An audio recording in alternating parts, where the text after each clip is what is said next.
I used to get people to talk. I used to get people to look at pictures of money and talk about what it means. I used to get them to write their weekly income and outgoings, um, in a way that was interesting. And it was not an easy program to do because I found a lot of people didn't want to talk about money. I found that we were working in schools at the time, and the schools were not very supportive because it was not part of the curriculum, which is, I just found it so interesting that, we had to kind of push ourselves. I was working for this charity, we had to push ourselves into the school to be able to do that. And as I said, I used to talk to um, people that have left university, and I'd say, you went to university, you studied whatever, engineering or anthropology. What did they teach you about money? What do you mean? There's no classes about money. But all of this time, you're going to college, school, university to get a job, to get a good job, so that you get money, right? Yeah. So that was my passion, to kind of bring to life that bit, why I don't know, of money that is, it's like the water. We're in water, we're in money. Let's talk about it. Is this a thing? Let's talk about it. And one of the things that you were saying earlier about why our defenses are broken is because we're not talking about money. We're not talking about, what do you do with your money? Where do you spend your money? Where do you buy that suit? Is it can I go and get a discount? What if I want to buy a camera? Do you know a black camera shop that I can go to and get a deal? Or, if we want to pool our money together and we want to buy a building. I don't know if I saw this film on Apple TV, called The Bankers.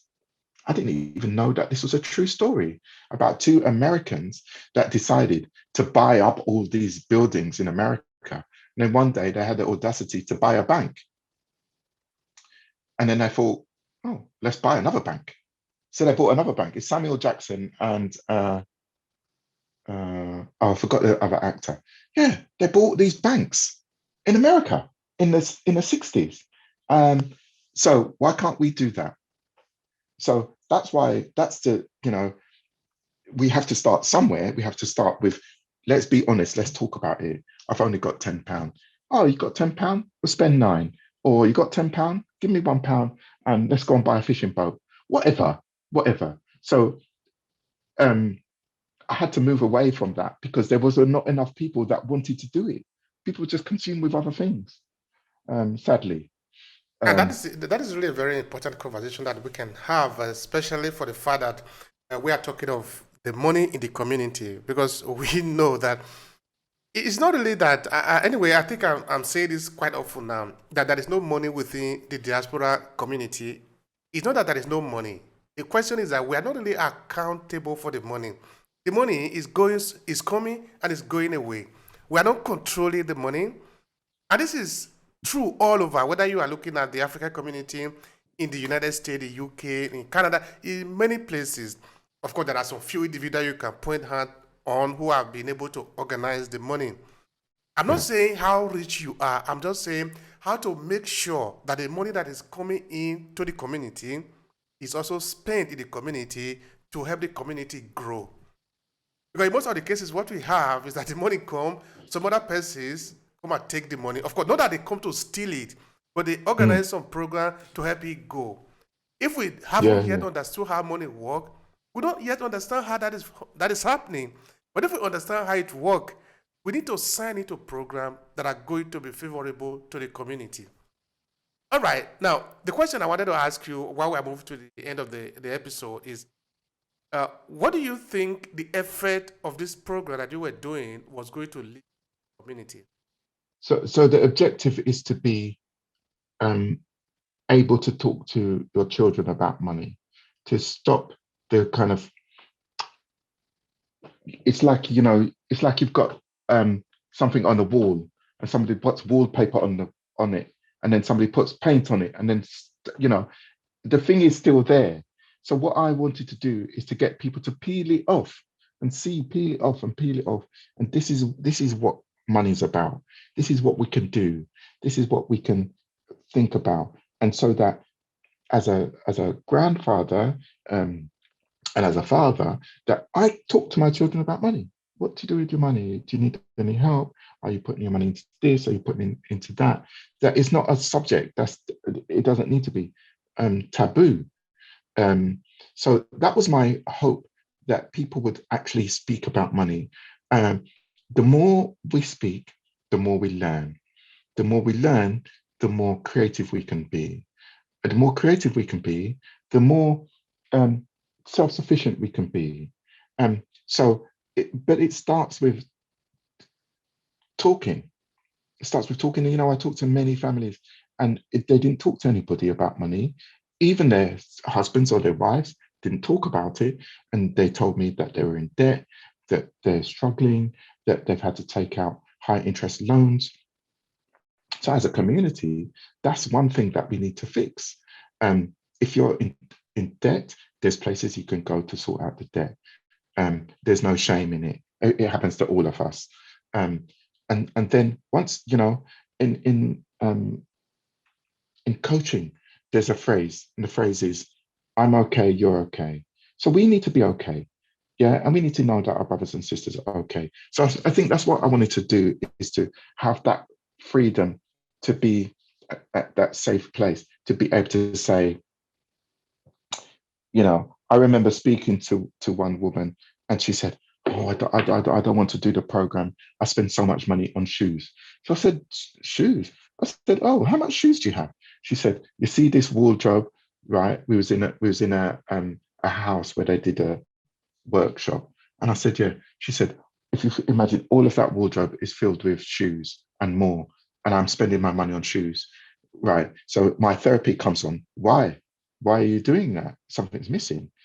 Something's missing from you, but then you're taking something out from your family's legacy." So for me, talking about money means the possibility of a legacy. And that's what we can't talk about with confidence like other communities can talk about a legacy. But it has to start with us being honest about what is happening today. Why? Can we buy a house for an investment? Who knows about it? Or, can you buy your next meal? So that's what I wanted. That's what my hope was for doing that work. That a conversation continues through our young people. How will somebody connect with you? Is there any offer that you have out there? This is the moment we usually give to our guests to advertise themselves and connect with the community. Please go ahead in a few seconds. Oh, okay. So I'm not selling anything at the moment. Um, I'm creating stuff, but it's not finished. But yeah, you can find me on Instagram or on LinkedIn. Um, that's it, really. That's good. If That's you've got good. any problems, just email me. I'll help. All right. Now, looking at this conversation that we have to date just now, how do you think storytelling can be better done to promote our image in the world? Because you said something that I really pay attention to, that the power really is a communication. If you're able to tell a good story, that is even more expensive than money now. So, how do you think Mm, we should be mm. able to tell better story about ourselves and the community? I mean, the African and the African diaspora, so that we can have that, which is more important than money. I think what we need to do is to tell the story, right? That's one. I think we need to be creating stories through film, art, music. Your life is a story. I think we need to tell it. My father was a entrepreneur, and he traveled to Africa, and he traveled to Italy actually in the 50s, which was remarkable. But what I didn't get is the whole story. So you have to tell your story to your family.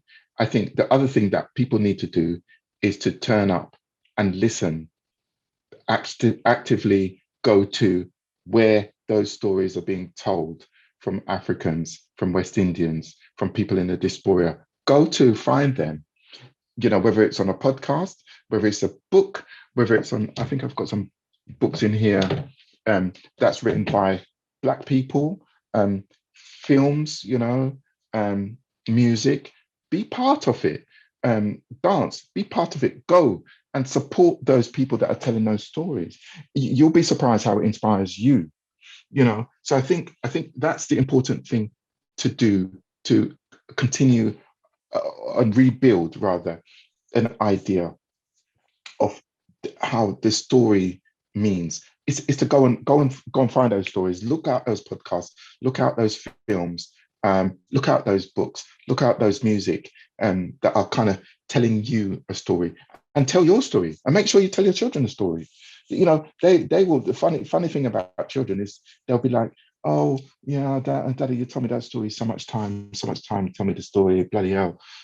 Next thing you know, they'll be telling their children that story, and they'll be feeling that story, and they'll be part of that story. So I think that's what we need to do, is to, and I think it would be interesting to create a space of storytelling, to create a space of listening, to create a space of creating.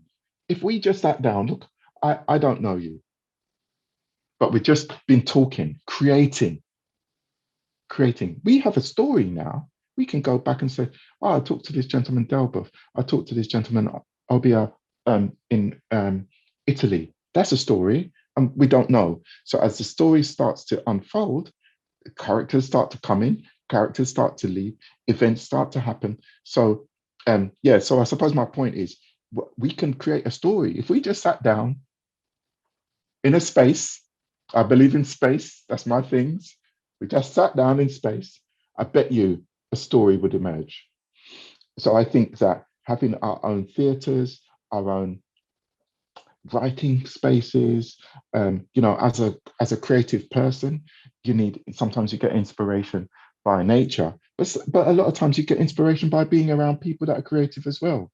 So that's what I think, that we need, that space to be creative, that space to connect, and that space to be able to listen and feel and see and listen to other storytellers that are like us.